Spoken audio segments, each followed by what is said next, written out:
Hi, I'm John Stevenson, and we're going to be looking at some of the common objections that are used against Christianity in our continuing study of apologetics. One of the questions that comes around very often, what about those who never heard the gospel?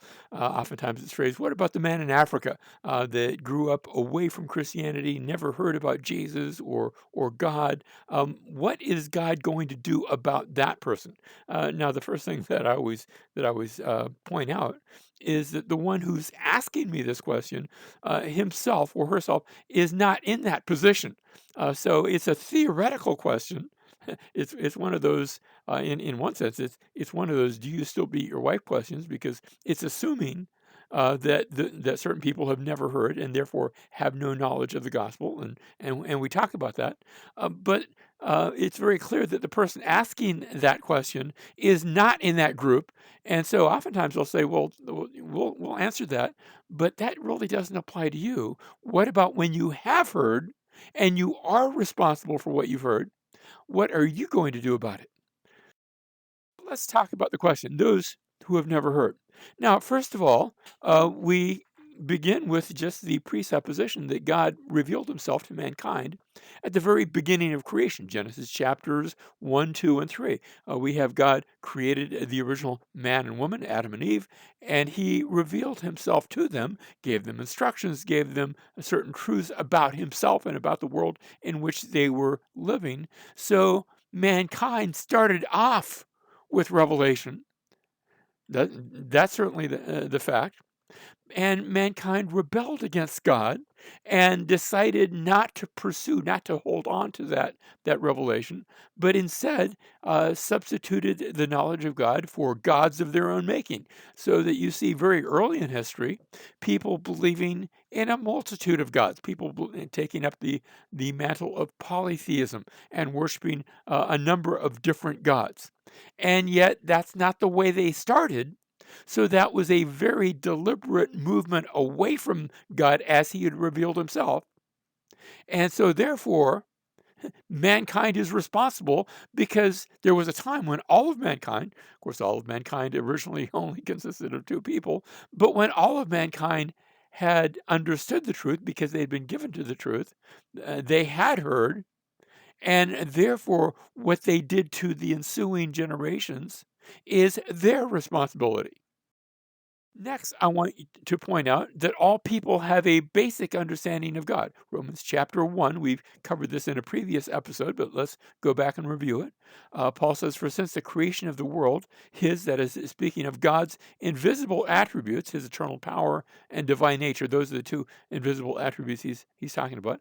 Those attributes have been clearly seen, being understood through what has been made, so that they are without excuse. You see, God is invisible. His attributes, you can see the results of them.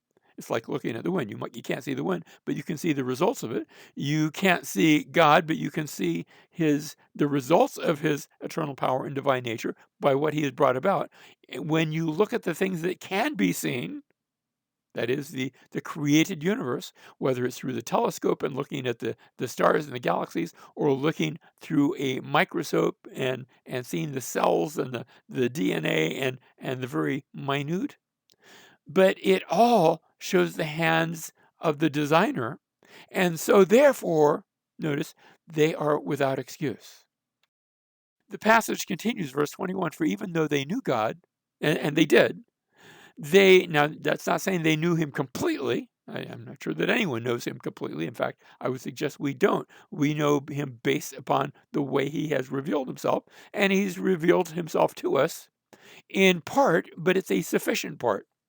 And so notice, even though they knew God, they did not honor him as God or give thanks, but they became futile in their speculations, and their foolish heart was darkened. Two verses go on, professing to be wise, they became fools and exchanged the glory of the incorruptible God for an image in the form of corruptible man and of birds and of four-footed animals and of crawling creatures. And what Paul is describing is the worship of the ancient world that so often put up idols that looked like animals, or birds, or a man. I think of the Greek mythology that had Zeus and Hades and Ares and all these basic pagan gods, or the Romans that had their own version of those gods. And they were using those gods to substitute from the real God, turning away from him and make substitutes of their own making. All people have a basic understanding of God, although not all people hold on to that basic understanding. Some deliberately try to reject it.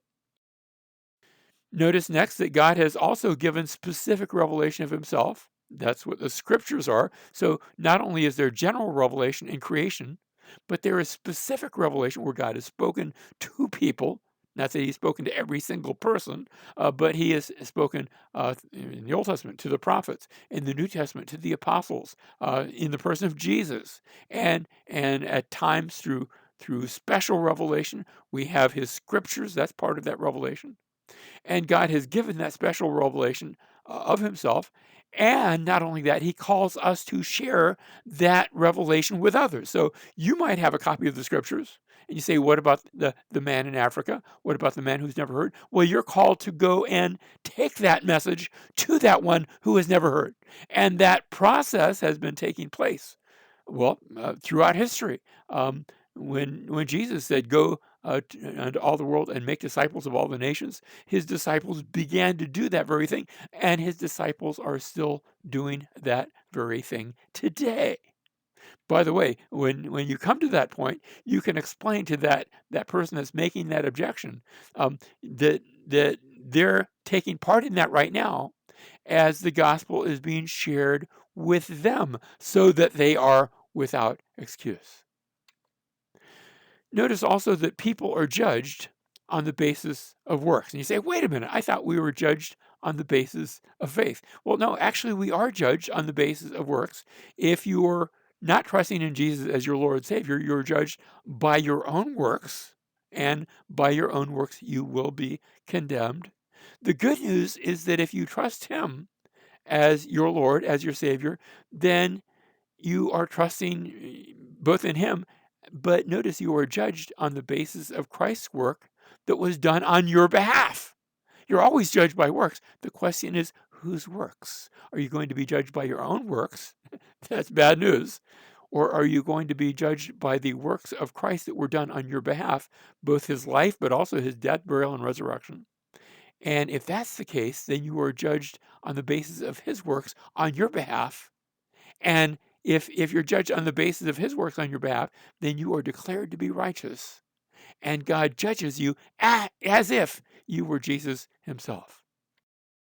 Now, the God here, our second, then, that's our first objection. Now we're coming to our second objection. The objection goes, the God of the Old Testament seems so different from the God of the New Testament. Now, let me just say, there are elements that are different in the Old Testament versus the New Testament. In the Old Testament, you had promise, and in the New Testament, you have the fulfillment. For example, the promise of Messiah was promised in the Old Testament. In the New Testament, you see the fulfillment.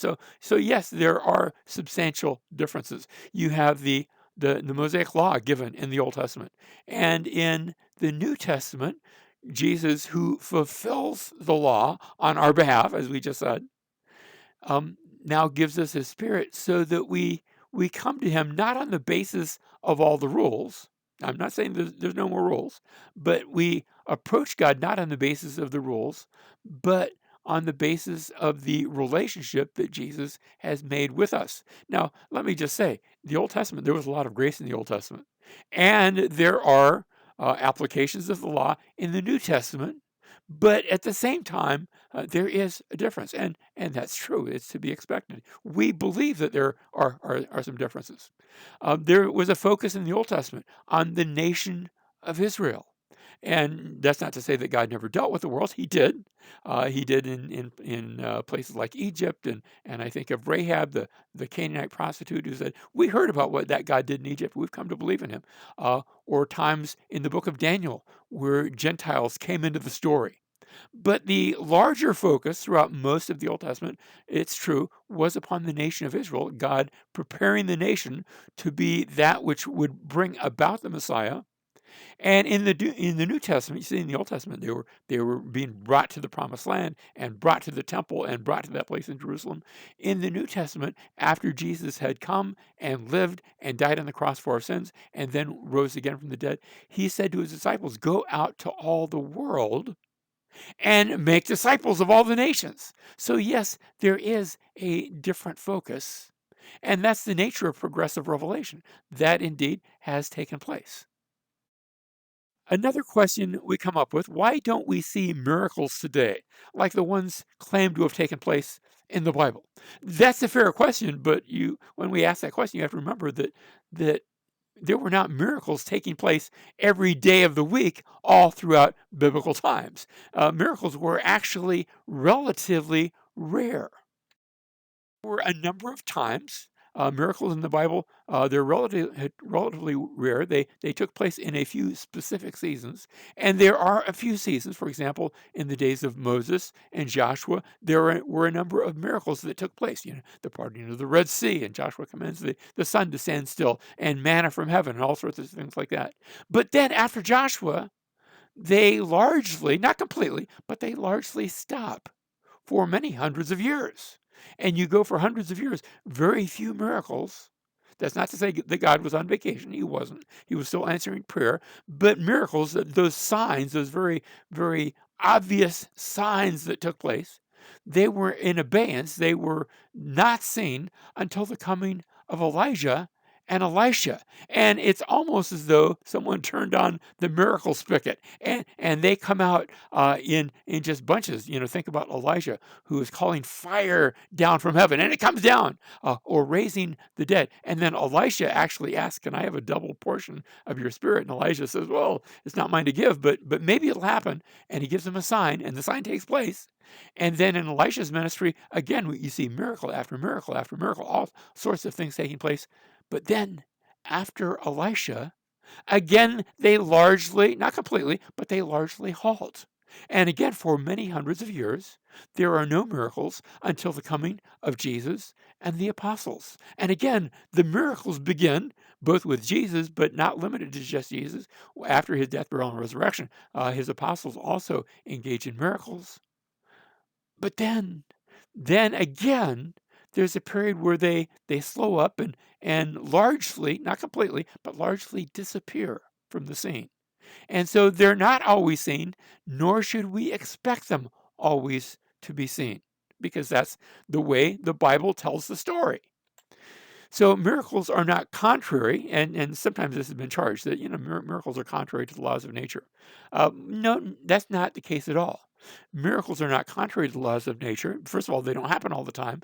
But when you see a miracle, that's because a greater power is coming into effect. For example, if you take a ball and throw it up in the air, you're not breaking the law of gravity. You're putting a greater power, the power of inertia, into effect that it's not acting contrary to the law of gravity, it's overcoming that. And that's what miracles in the Bible do.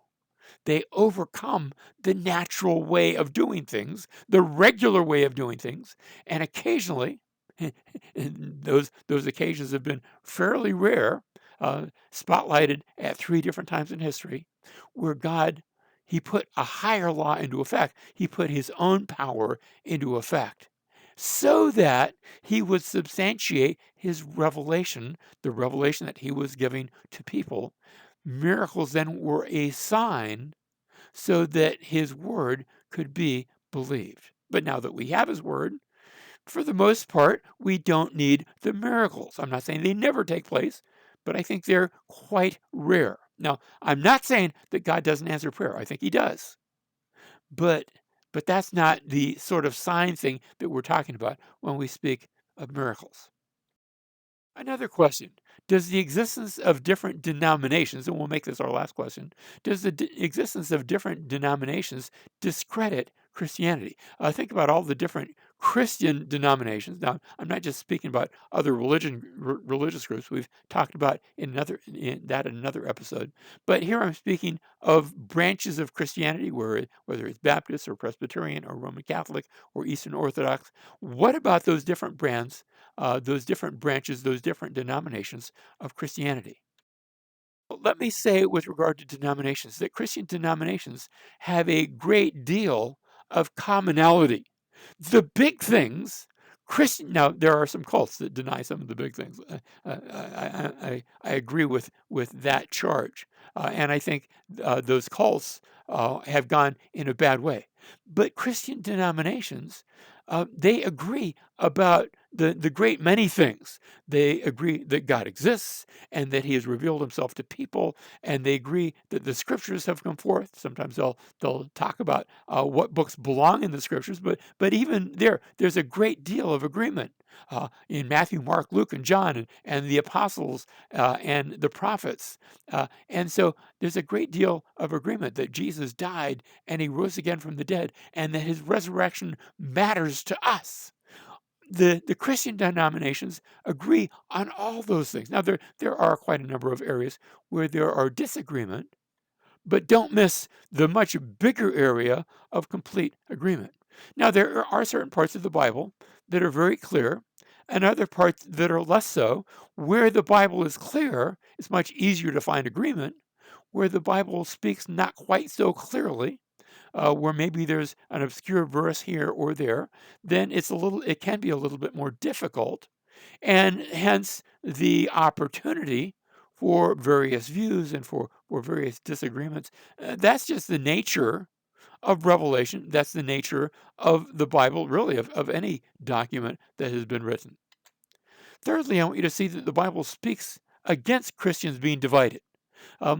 Paul in 1 Corinthians chapter 1 talks about the problem of divisions that had come to the city and the church of Corinth, where people were saying, well, I'm of Paul, and someone else said, I'm of of Apollos, and someone else said, no, I'm a Peter follower, and somebody else said, well, no, I only follow Jesus. And, and Paul says, wait a minute, Paul wasn't baptized in your place. You weren't baptized in the name of Peter or something like that.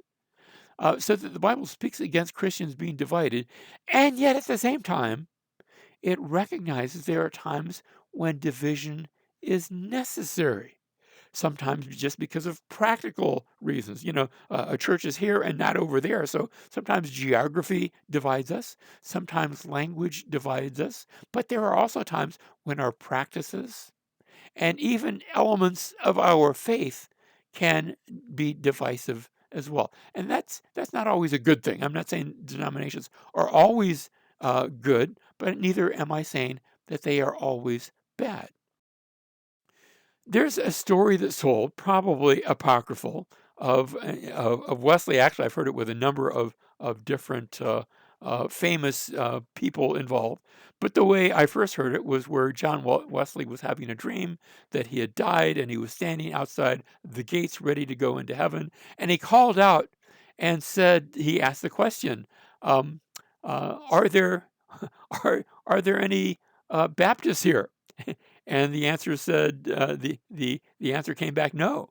Well, are there any Presbyterians here? And the answer came back, no. And he said, are there any Roman Catholics here? And the answer came back, no.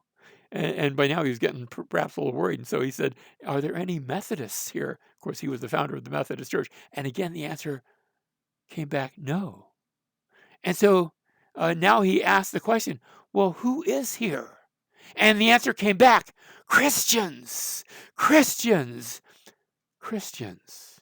Because the truth of the matter is that denominations, I don't think, will exist in heaven. I think it's okay that they exist here on earth. And let me say, I also think that we can work across denominational divides. I happen to teach in a Bible college that is interdenominational in that it has both students, but even professors across a wide variety of different denominations. Is that bad? No, I think that's good because we have, individual professors, we have our denominational distinctives, and yet we work together. And what you see is a spirit of love and a spirit of unity.